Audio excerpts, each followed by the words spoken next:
since Arteta has come in, I think at Arsenal, we've spent the same amount of money. But you look at the state of the two squads, two complete different ends of the spectrum. The fact that you can talk about we don't want to make stress signings. You're on the cusp of a disaster at the moment. You should be making stress signings. We've got to get on to Spurs because Fuad is all over the place. Lyes has been grinning from ear to ear for the last 30 seconds about the prospect of talking about the club. Yeah. What are we going to do, HP? Well, we're going to go through some of the biggest problems going on at Tottenham right now. You've ranked them, right? From 1 to 5. Should we just get straight into it? Yeah. In at 5, what have you gone with? In at 5, I have gone with the mentality at the club. And I think this is both from a board perspective, a fan perspective, a player's perspective. I think we have always been the outsiders looking into the big six, if you like. The team that's always trying to establish themselves. And I think we always go into situations with a defeatist attitude, with a kind of almost like a low self-esteem of ourselves. But I think that is a knock-on effect of how the club has been run, how our recruitment has happened, how results have also gone as well. Let's not ignore that. But all of that has kind of led to this kind of almost defeatist mentality at the club. And it's one of the things that I find really hard to shift. And we've seen a number of managers come in and try and really change it and try and attack it in a different way. I felt Ange really had a bit of success with it, getting guys under him, but we saw how the tune changed towards the end of it. So one of the things that I've always thought is definitely a problem at Spurs, but how do you address it is the problem. You mentioned the results there. Let's just backtrack a little bit and talk about that Atletico Madrid result. I'm sure you don't want to, but just talk me through your emotions about 15 minutes into that game specifically. Sorry, that's really harsh, isn't it? But how were you feeling? What was going through your mind? It's exactly that, though. That game literally sums it up in a nutshell, where we know we're going into that 12, 13 players out injured and our backs are against the wall. But when you gift the opposition 3 goals, 2 coming from the goalkeeper, 1 from Van der Ven, it's just 4-0 down within 20 minutes. As a fan, you're just you're almost flabbergasted as, is this really happening? And so many times with Tottenham Hotspurs, you're there in situations thinking, is this really happening? And it's almost like a human social experiment, I say. Can I just add something to that? As a United fan, over the last few years, and especially last season, we've been really inconsistent and poor. Last season, at times, we were losing to everybody in the Premier League. But the one thing I could trust about Man United at times was that whenever there was a big game around the corner, the players were able to almost motivate themselves to play up to the opposition. And at times, it used to frustrate me because I'm like, oh, you guys were capable of these performances, but it takes City coming to town or Arsenal coming to town to actually get a result. The most concerning thing about Spurs is that even when they're playing big sides, North London derby at home, Chelsea, Atletico Madrid in the Champions League. These should be games that even for players that are struggling at the moment, Van de Ven should be looking at that thinking, oh, I've been bad this year, but I can almost use this as an opportunity to shop myself. Yeah. But they're not even able to get themselves up for those kinds of games. Yeah. That for me suggests it's not even only a mentality thing. There's a mentality issue at Spurs, but it also shows there's a huge quality issue as well too, because it's not just the small games where maybe they fall down to the opposition standards. They can't get up for anybody. Yeah. But why is that? Like, why is the mentality, as you just said there, not being able to be built up for the big games? I think it kind of ties in with the recruitment. I always feel like Spurs in terms of signings, we always go for young players who we try and develop into those superstars. And I think a lot of times when you want to win things, when you want to compete things, you have to go for those big characters, those big personalities that are going to challenge teammates. And I don't think we have enough of those in the dressing room, and we haven't had them throughout history. And even when we've had talented squads,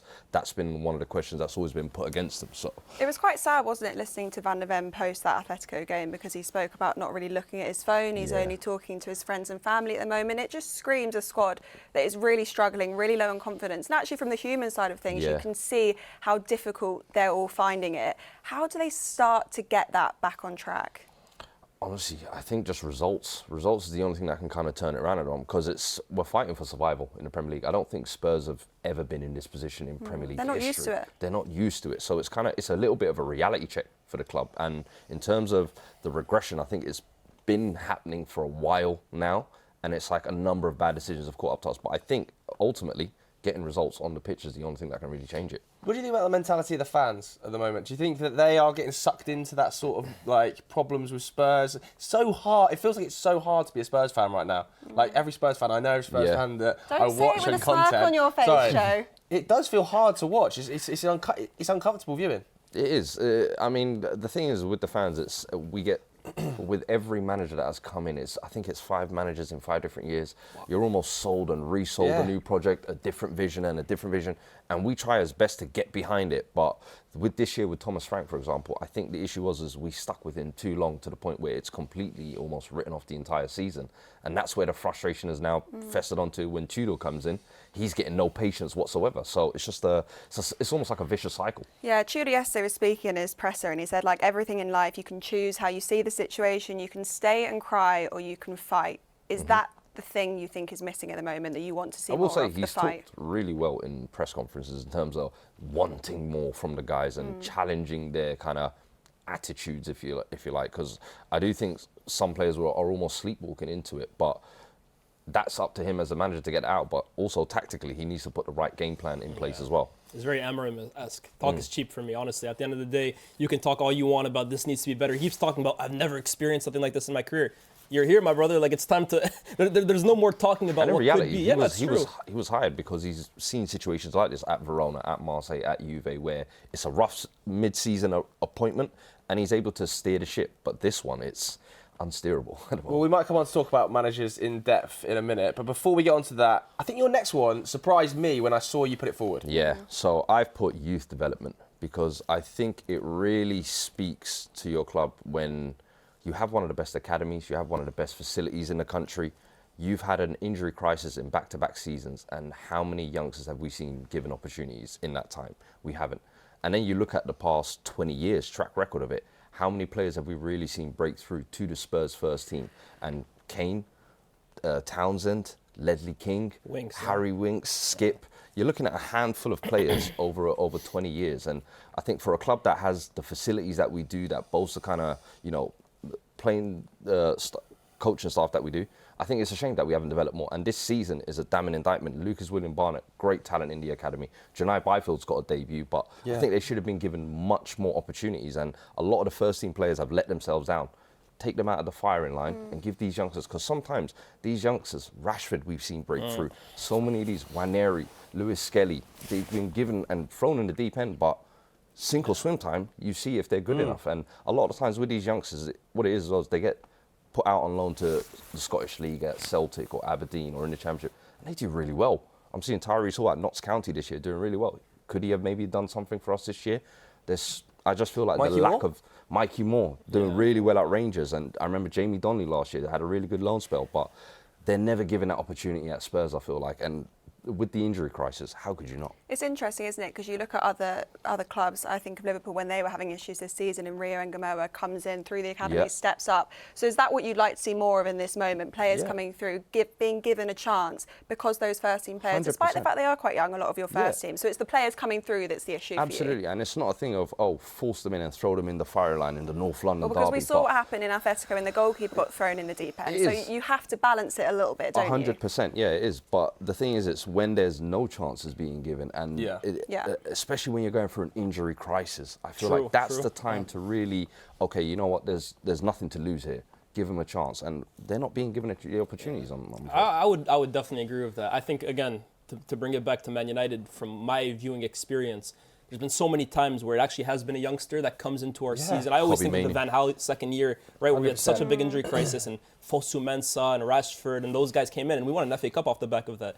But I also look at Spurs' situation, and with all due respect to the players, I see a lot of players there who I wouldn't want to go to war with if I'm in a relegation battle. I think these guys came with the aspiration of winning cups and going to the Champions League and such, but to battle at the bottom, I think you want guys who understand what it means to play for the football club, who it means more, and I think that's always going to come more so from a player who is from the academy, who dreams of one day playing for Spurs. Sometimes there's that lack of fear with youngsters, that they almost just you really play see with that, this don't you? 100%. Almost unguided fear. And it can get the stadium going so quickly as well. Yeah. You imagine Dane Scarlett hadn't been sent out on loan, came in, scored 3 goals in 3 games. Suddenly the whole atmosphere changes, doesn't it? The thing is, I would say, who are the leaders they'd have to look up to? If they got thrown into the team, who would be the guys they're looking at above them thinking, you're going to really support us, hold our hands through some of this? And I think that's been one of the issues this season in terms of the leadership at Spurs, where Romero, he's had disciplinary issues. Van der Ven has been sent off and almost got sent off against Atletico again. But I would say it's actually the youngsters who are playing well. The guys like Archie Gray and Bergvall, you'd be surprised, but they're going to have to almost coach through the next batch of youngsters. Right, let's get into the next issue then. In at number 3, you've got managers. I'm just going to ask you straight up, 4 games in, 4 losses, 14 goals conceded, 5 scored. I mean, it doesn't make for good listening, does it, for Tottenham fans? Do you still want the man on the left in charge of your football club? it's hard to see what he's doing. That's the thing. It's 4 games in now, and you expect some kind of bounce. You expect the players to at least press a little bit harder. We've seen absolutely nothing apart from a few good press conference quotes. And I think if the Liverpool result does go the way it does, I think, listen, you've got a 6-pointer next week against Forest. Why not try and get a new manager bounce under there? And I'll be honest with you, look, Ange Postecoglou's still jobless right now. Would you go out? How about some humility and saying, you know what, for 7 games, do we think Andrew would come back, especially after all the comments he's made recently? And do you think Tottenham would want him back? It's worth asking a question. There's no harm. Life is beautiful, honestly. Honestly, life is so funny when you really think about it. If Spurs go all the way back, full cycle to Ange Postecoglou, because in reality, that's the fear is if you do sack Tudor, who do you go for? People are talking about bring Harry Redknapp back, and I'm like, really? I understand the feel-good factor of it, but I don't know who else is out there to really come back in. That's the thing. Let's say somebody like Sean Dyche's name has been floating around, hasn't it? Can I be honest? Spurs fans, this is where you need to be humble, in my opinion. And this isn't even a shot at them. You are in a relegation dogfight. You need someone at the helm who knows how to survive relegation. In my opinion, it might look like hindsight now, but I thought the Igor Tudor appointment was always a huge risk. This is a guy, in my opinion, like when Juve last season were fighting for Champions League, you bring him in and he's able to take you up. Marseille were looking to upset the established order at the time in France. He comes in and does a good job of that. But fighting in a relegation battle in the Premier League, I'm sorry, you need someone who has experience there. So absolutely, I would be looking at someone like Sean Dyche just till the end of the season to get you to the finish line. There should be no mention of continental managers, with all due respect to them, or managers who are maybe... Just get someone to the end of the season to get you over the finish line. Can I ask when you think this issue with managers started? Do you date this all the way back to getting rid of Pochettino and the succession since then? To a degree, yes. I think with Pochettino, everybody knows he's almost like the guy who really got us stable and really competing. But since then, it's basically been pillar to post, being sold project to project, where one time we're trying to play the Tottenham way, and then the next minute it's, no, we got Jose, we're trying to win now. Conte's come in, you know what, we're trying to win now. And neither of those managers really fit the profile of what the club is. As I said, the recruitment is to sign young players and develop them. Those guys want ready-made winners immediately to come in now. And then you go backwards to Ange. Then you go sack him after he wins a trophy. And you bring in Thomas Frank. And let's be honest, I thought Thomas Frank was a perfect marriage, almost. Yeah. He progressed well at Brentford. Similar to like Nuno, I'll be honest with you. I thought Nuno did a really good job. But Nuno was only given a month and a half. Thomas Frank was given 8 months. And that's where I think the frustration comes in a little bit of the inconsistency in terms of how managers are treated and recruited and backed in the windows as well. So who would work? Because you've mentioned there all the different profiles, the different styles of managers you've had in. So I think what would work? The Poch and even Thomas Frank, even though it didn't really work out, that is the kind of mould of manager that Spurs do need to be looking for. Managers who are on the come up, because the continental big name money spenders, we're not an institution that's ready to spend money, so which leads me perfectly to the next point. Let's get a name out you then. Monday morning, if Tudor loses at Anfield, Monday morning, who would you want in that dugout? He's already said earlier he doesn't want to give a name. You're putting him on the spot. Dyche, I wouldn't say no. I wouldn't say no. Interim or permanent? Interim. Everyone's interim. Really? No one's getting a permanent until our status manager? is secure. Really? Okay. Until our status is secure. Can you imagine if Ange, after saying what did he say? What did he say at the end of the season? Third season's always better than second. And guess what? Back and Spurs. Save it. Cinema. I need that to happen. Come on. And I'm giving you the script. It's there. He would lift the place. The players clearly like the What's that one quote? You could not live with your own failures. So where did it lead you? Back to me. Let's get to number 2 then. Number 2 is recruitment. I think when you look at, since Arteta has come in, I think at Arsenal, we've spent the same amount of money. But you look at the state of the 2 squads, 2 complete different ends of the spectrum. And I think when you look at Spurs' record signings, you're looking at Solanke, Ndombele, Xavi Simons, Kudus and Richarlison. You're looking at maybe 1 for 5 there, with Kudus maybe being a decent one because he got injured. But Spurs almost have an issue where when they spend big, they tend to get burnt. And it's almost given them like a trauma where every time they're scared to now spend. And I feel like our wage structure has held us back for so long. And as I said, you can recruit young and develop young. And I think that worked for the first 15 years of the Enoch Levy ownership. But once you've established yourself as a Champions League club, you're competing in the top 4 regularly, and you really want to go on, challenge for the Premier League, win cups, you have to sign ready-made talent. You have to sign top-tier players. And to do that, you have to pay. And part of that is the gamble of some signings might not work out, but you still have to go again and go again. And I think one thing this board has shown is that they're scared to do that. So, but in defence of Tottenham, right, there has been players that you've tried to get over the line. Gibbs-White, Robertson, Semenyo, Eze, the list goes on. They just can't attract the players to the club because they choose other options. So is the issue maybe not the planning and going after the right players, but actually attracting them to the club? I think it goes hand in hand, because even attracting them, I think the restrictive wages is part of the unattractiveness, in all honesty. I think there were times where we were finishing above Arsenal regularly, but they were still signing players ahead of us. You can't tell me, okay, the history of 20 years ornery, but we can offer you right now more money than Arsenal. We can offer you Champions League football. And we didn't put ourselves in those positions. And I think also sometimes it's the planning. We've had a couple of sporting directors now. We've had Johan Lang, we've had Fabio Paratici before that. It's different visions. And when you've got 5 different managers in 5 different years, you've almost got a different type of window every type of year. So the recruitment has been almost convoluted. What about the January recruitment? Was it enough in the position they're in? That is the awful. biggest. Yeah. That is the biggest damning indictment, I feel like, of the recruitment, because we needed a creative midfielder, we needed a left back, we needed a left winger, and we decided to get Conor Gallagher. Sousa came in, and I think, look, he's young, he's inexperienced. He was never going to impact this season, really and truly. So the fact that the board then comes out afterwards in an interview and says, we actually had a great window and we're looking forward to the summer window. Well, they said they didn't want to make stress purchases, right? But that's the problem. We're with in a Spurs. stress situation now. But that's the problem with Spurs. I genuinely think they underestimated the situation they were in. Yeah. The fact that you can talk about we don't want to make stress signings. You're on the cusp of a disaster at the moment. You should be making stress signings. You should be. It didn't feel like, for me, until recently, the alarm bells were going off at that football club enough. And I think now they're not a very short-term vision, though, or do you need that short-term vision when you're in this situation? They're in a short-term situation, 100%, because you can't think long-term if you're in the championship next season. That's the way I look at it personally. Yeah. Okay. Let's get it up. We'll go to your number one issue, the biggest problem. I think the boardroom. I think since this, I think it kind of ties in everything that we've kind of spoken about, to be honest, in terms of the recruitment, the managerial chop and changes. I think the youth development, the mentality at the club, I think it all stems from how the board runs the club, in my opinion. I think for the first 15 years, I credit them for, the Martignols, the Redknaps, the Pochettinos that came in, building the new stadium, getting us to be a Champions League regularly competing club. That's exactly where we wanted to get to. After that now is where I feel like there were some missteps. It was slow, to be fair, let's be honest. We needed to sign top-tier players. We needed to really back Pochettino. And I understand the stadium can hold that. But I think we actually got a good loan in terms of the stadium, in terms of repayment. So that way we were still able to spend. However, COVID then comes around. But I don't feel like we are the 11th richest club.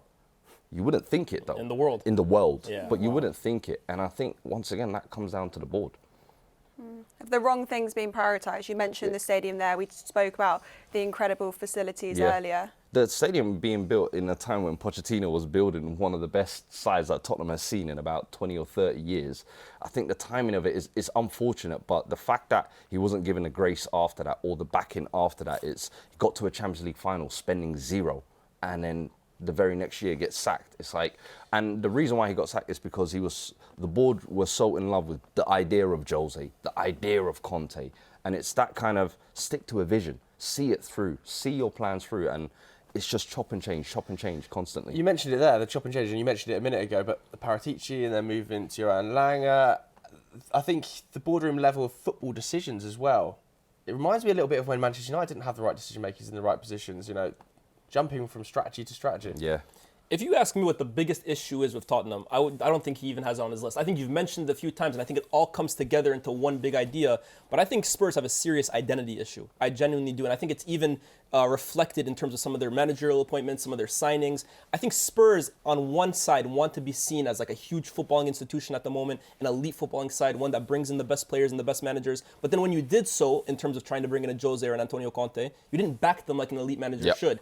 And now all of a sudden we're seeing different identity changes, where now all of a sudden we want to go back to being a football club that hires the Thomas Franks and the Anges. And I wouldn't be surprised if the next manager they bring in is, I don't know, a Simeone kind of manager. It just feels like Spurs at the moment are kind of in a... purgatory. Yeah, they're in purgatory mode. And unfortunately, now you're staring at in the face of relegation, and I don't know where you go from there, even if you do stay up, to be honest with you. Does that identity, though, all start in the boardroom? 100%. 100%. Yeah, they're the ones who decide what the football club does. Absolutely. Leadership always trickles downwards. Everything you do at the top is how it runs downwards. And I think you look at how other clubs are run, you would say they're run pretty well because of how the boardroom and how the directors and how the signings are made and the managerial appointments, and it all trickles down to the playing staff.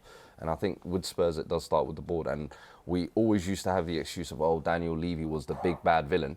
He left halfway through the season and we're still having the same issues. Better or worse than when Daniel Levy was involved? I think we might be even worse off. I can't lie to you. He at least was a bit more ruthless in terms of managerial. He jumped ship though. But yeah, exactly. But listen, you can't pin it all on one man. I know Vinay's come out this week as well, but I think it's a collective. I think it's a collective. It's the whole board. It's the Lewis family as well. There's a lot of people involved at that level. Who should be accountable then, if you were going to name a couple of people who's I think in the the firing Lewis line? family are the biggest owners of the club. I think they have to be held responsible. They were the ones that put Daniel Levy in place for 20 odd years. They're the ones that have brought in Vinay. They're the ones that changed that sporting directors. It has to be the leaders at the top. And if the culture doesn't change there, the people have to change. For me, I look at the players as well too, man. The players aren't on here, but I think they're huge culprits here because they finished 17th last season. Let's not pretend just because they won the Europa League last year that all things were rosy last season. Different manager, new manager this season, same results. I look at them a lot as well too. I think they've massively let themselves, the football club, and the fans down. Okay, in a word, are you going to be a Premier League club next season? Inshallah. Yes? Good enough. Okay, there it is then. There are Fuad's 5 biggest problems for Tottenham Hotspur right now. Do let us know what you make of that at home.